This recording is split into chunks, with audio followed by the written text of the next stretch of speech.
নমস্কার বন্ধুরা, কেমন আছেন সবাই?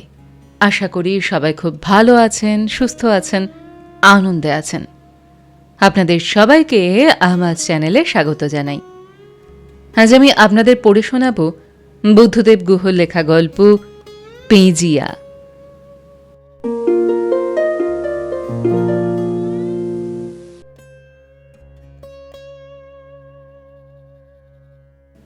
এখন লখনৌয়ের বাসিন্দা হয়ে গেছি। আমিনাবাদে থাকি। বেঙ্গল ক্লাবের কাছেই আমার ভাড়া বাড়ি। ক্লাবের ক্রিয়াকাণ্ডের সঙ্গে জড়িয়ে কি করে যে সারা বছর কেটে যায় বুঝতে পর্যন্ত পাই না। কখনো ভাবিনি যে কলকাতা ছেড়ে থাকতে পারবো পুজোতে, কিন্তু আজ প্রায় ৩০ বছর হয়ে গেল কলকাতাতে যাইনি পুজোতে। এখানকার পুজো নিয়েই থাকি। কয়েক হাজার বাঙালির জমায়েত হয় তখন। খাওয়া দাওয়া, গান বাজনা সব মিলিয়ে হইচই করে কেটে যায় দিনগুলো। লখনৌতে আমাদের ক্লাবের পুজোতে ইলাহাবাদ, বরেলি থেকে যেমন বাঙালিরা আসেন, তেমনি আসেন এটোয়া এবং লখিমপুর খিরি থেকেও। আমিনাবাদ তখন চৌরাহা হয়ে ওঠে। কিন্তু এবারে লখনৌ ছেড়ে কলকাতাতে আসতে হলো। আমার কৃতি জামাইবাবু অফিসের কাজে ব্রাজিল যাচ্ছেন। দিদির ছেলে বস্টনে, মেয়ে হোস্টনে। তাদের পক্ষে সেমিস্টার ছেড়ে এসে দিদিকে পাহারা দেওয়া কখনোই সম্ভব নয়। যতদিন দিদি ভবানীপুরের যৌথ পরিবারে ছিল ততদিন কখনো পাহারা দেওয়ার প্রয়োজন হয়নি। কিন্তু দিদিরা হাইল্যান্ড পার্কের প্রকাণ্ড ফ্ল্যাটে উঠে আসবার পর থেকে খুবই একা একা লাগে দিদির। যদিও সিকিউরিটির ব্যবস্থা খুবই ভালো, তবুও একটা বহুতল বাড়িতে ইনসিকিউরিটির ফিলিং হয়ই। দিদি লিখেছিল, সে কারণেই ছুটি নিয়ে আমাকে আসতেই হয়েছে কলকাতাতে। যেহেতু আমি ব্যাচিলার, ছাই ফেলা আর ভাঙা কুলোর মতো আমারই ডাক পড়ে যত রকম অড জবের জন্য। জামাইবাবু যাচ্ছেন মাসখানেকের জন্য। মাসখানেক তো আমি থাকতে পারবো না, দিন 15 থেকে ফিরে যাব। তখন আমার এক মাস্তুতো ভাই জামশেদপুর থেকে এসে থাকবে। এখানে অন্য কোনো অসুবিধা নেই। চমৎকার কন্ডোমোনিয়াম, জগিং ট্র্যাক, জিম সব আছে। 2টো গাড়ি, একটি অফিসার, একটি পার্সোনাল। সকালে উঠে একবার বাজারে যাই, কোনোদিন গড়িয়াহাট, কোনোদিন মানিকতলা। রাতের খাবার আসে, হয় ক্যালকাটা ক্লাব, নয় বেঙ্গল ক্লাব, নয় Calcutta cricket and football club থেকে। স্মার্ট কার্ডের সঙ্গে দিয়ে অর্ডার লিখে দেয় দিদি, ড্রাইভার গিয়ে দিয়ে আসে। দিদির রান্নার মেয়েটির নাম ছিল বিশপতি। তার সোনারপুরে বাড়ি, বিবাহিতা, 2টি মেয়ে, 2টিরই বিয়ে হয়ে গেছে অনায়াসে। বিশপতির বর ওকে ছেড়ে চলে গেছে। ও অবশ্য বলে ওই ছেড়ে দিয়েছে। কাজ করে না, বাড়ি বসে মদ খেত শুধু। বিশপতি একেবারে নিরক্ষর, তাই নিজের নামটাও সঠিকভাবে উচ্চারণ করতে পারত না। উত্তরপ্রদেশ, বিহার, মধ্যপ্রদেশ, ঝাড়খণ্ড ইত্যাদি জায়গাতে বিশপতিয়া নামের অনেক মেয়ে দেখা যায়। মুঙ্গনি, বুধিয়া, শুক্রি, শানি চারোয়া, ইতোয়ারিন প্রমুখ নামের নাম। তারা তাও পুরো নামটি উচ্চারণ করতে পারে, কিন্তু বৃহস্পতিও উচ্চারণ করতে পারত না, বলতো বিশপতি। আমি যেদিন কলকাতায় এসে পৌঁছলাম তার পরদিনই সন্ধ্যাবেলার ফ্লাইটে জামাইবাবু দিল্লি হয়ে চলে যাবেন। আমি আর দিদি দুজনেই যাব এয়ারপোর্টে। আজ যাবার পথে বৃহস্পতির কথা হচ্ছিল। দিদি বলল, তাকে তো পরশু রাতেই বিদায় করেছি, 10 দিনে ছুটিতে গেছিল। আমি বলেই দিয়েছিলাম একদিন দেরি হলে আর রাখবো না। জামাইবাবু বললেন, আহা, এমন করো কেন? 7 বছর কাজ করছে, মাসে 2টো দিন মোটে ছুটি নেয়, তাও প্রতিবার যাবার আগে সেই 2 দিনের রান্না করে রেখে যায়। কখনো কথার খেলাপ করে না। স্বামী নেই, নতুন নাতনি, মেয়ে, জামাই, নাতি নাতনির সঙ্গে একটু স্বাদ আহ্লাদ করবে, 2-1 দিন দেরি করলে করুক। না, আমি ইনডিসিপ্লিন একেবারে সহ্য করতে পারি না, দিদি বলল। জামাইবাবু বললেন, treat her like a human being.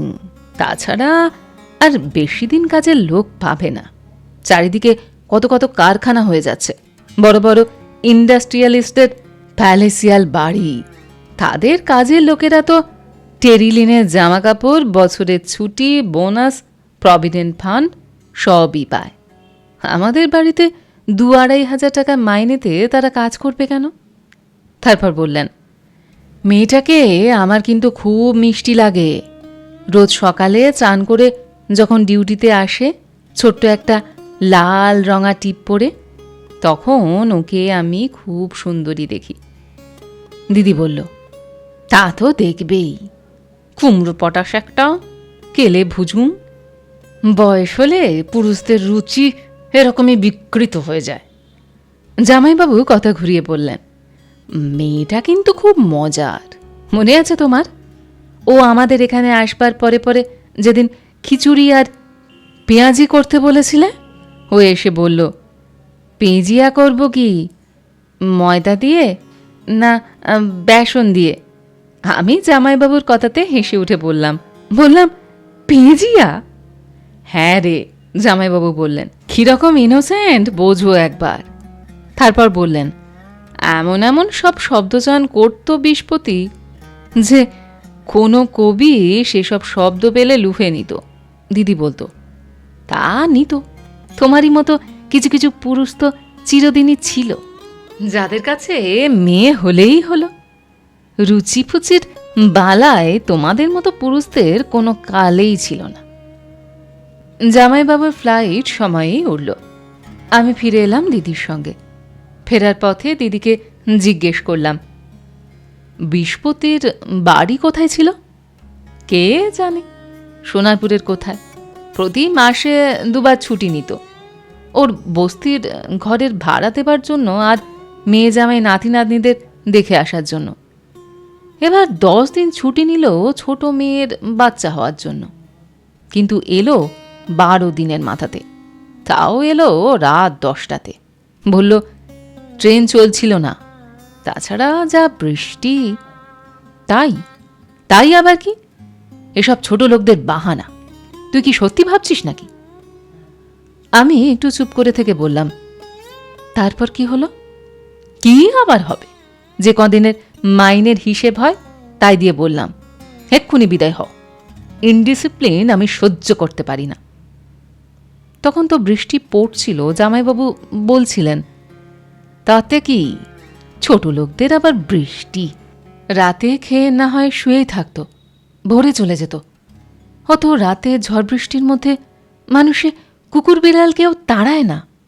তারপর জিজ্ঞাসা করলাম, ও রাতে তো ফ্ল্যাটেই থাকতো নাকি?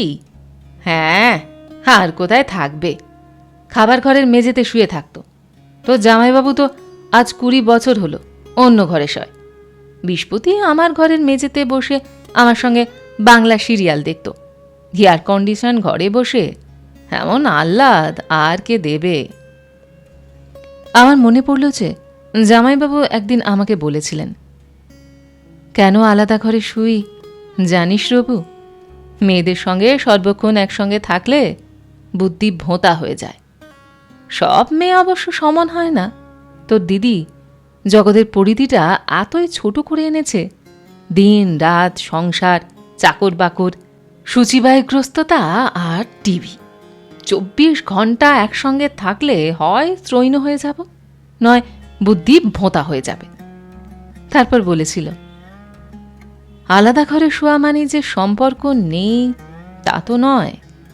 তা এক ঘর থেকে অন্য ঘরে যেতে অসুবিধা কি? তাছাড়া একা শুয়ে শুয়ে অভ্যাসই খারাপ হয়ে গেছে।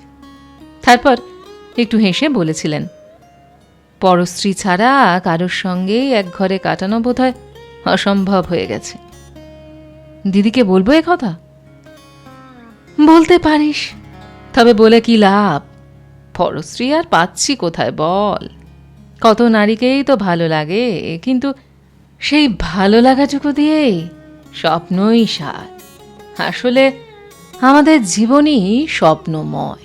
তো দিদিও হয়তো স্বপ্ন দেখে কারোরকে।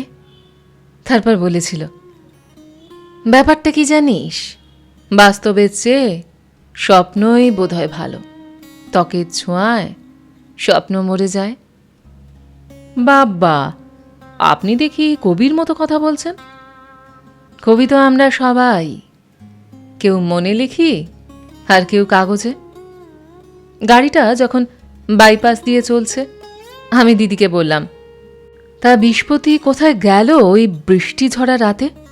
খোঁজ করেছিলে? দিদি বলল, আমার ভারী দায় পড়েছে, জানি না, ওর বড় মেয়ের কাছে গিয়ে থাকবে হয়তো রাতটা। সে কোথায় থাকে? ওই বৈষ্ণব ঘাটা না পাটুলি কোথায় যেন, তাচ্ছিলের গলাতে বলল দিদি। সেই সব জায়গাটাও তো তোমার ফ্ল্যাট থেকে অনেকটাই দূরে। তাছাড়া ওকে যদি ছাড়িয়েই দেবে, কিছু ঠোক টাকা দিয়ে দিলেই পারতে। এত বছর কাজ করলে, জামাইবাবুও তো তাই বলেছিলেন। ছাড় তো, বেশি কমিউনিস্টগিরি করিস না। যা করেছি বেশ করেছি। তো জামাইবাবু সংসার চালানোর কি বোঝে? আমি চুপ করে রইলাম। দিদি তারপরে বলল, চল ফেরার পথে আইটিসি সোনার বাংলাতে খেয়ে যাই। দারুণ চাইনিজ রেস্তোরাঁ করেছে ওরা, হুইস্কিও খেতে পারিস। 7 স্টার হোটেলে হুইস্কি? বাপ্পা, আমার হজম হবে না। বড়জোর 1 বোতল বিয়ার খেতে পারি। ওখানে বিয়ার কি সস্তা নাকি? 200 টাকা নেবে কম করে। ছাড়ো তবে, দুজনের খেতে 1000-2 তো লাগবেই। 1 বোতল বিয়ারে আর কতটুকু ভাড়া খাবে? বোঝার ওপরে শাকের আঁটি। চল চল, তুই 1 বছর পরে এলি, তোকে খাতির করতে বলে গেছে জামাইবাবু। রাতে বাড়ি ফিরে গেস্ট রুমে শুয়ে আমি অদেখা বিষ্পতির কথা ভাবছিলাম। বাইরে প্রচণ্ড ঝড় বৃষ্টি হচ্ছিল, সাইক্লোনিক ওয়েদার। এদিকটাতে একেবারে ফাঁকা, হাওয়া শোঁ শোঁ শব্দ করছে একটানা। তাকে আমি চোখে দেখিনি, জামাইবাবুর বর্ণনাতে মনে পড়ছিল। সকালে চান করে আসা ছোট্ট লাল টিপ পরা সুন্দর মুখটির কথা ভাবছিলাম। বিষ্পতি থাকলে খিচুড়ি আর ভেজিয়া খেতাম মাঝরাতে। এই দুর্যোগের রাতে মেয়েটা কোথায় আছে কে জানে। বিষ্পতির অভিযোগে বোধহয় দিদি এখনো কাজের লোক পাচ্ছে না। গরিবের আশীর্বাদও কাজে লাগে, যদিও আমার আপন দিদি। কিন্তু ভাবছিলাম, সময় মানুষকে কত বদলে দেয়। ভবানীপুরের বাড়ির বাগানে এমন রাতে ঝড়ে গাছ থেকে পড়ে যাওয়া পাখি বা কাঠবিড়ালির প্রতি ছোটবেলাতে দিদির যা দরদ ছিল, আজকের মানুষের ওপরেও সেই দরদ আর রাখে না দিদি। বড় দুঃখ হচ্ছিল আমার, যতখানি না বিষ্পতির কথা ভেবে, তার চেয়েও বেশি দিদির কথা ভেবে। স্বাচ্ছন্দ্য মানুষকে যতখানি বদলে দেয়, সম্ভবত চরম দারিদ্র্য ততখানি বদলায় না।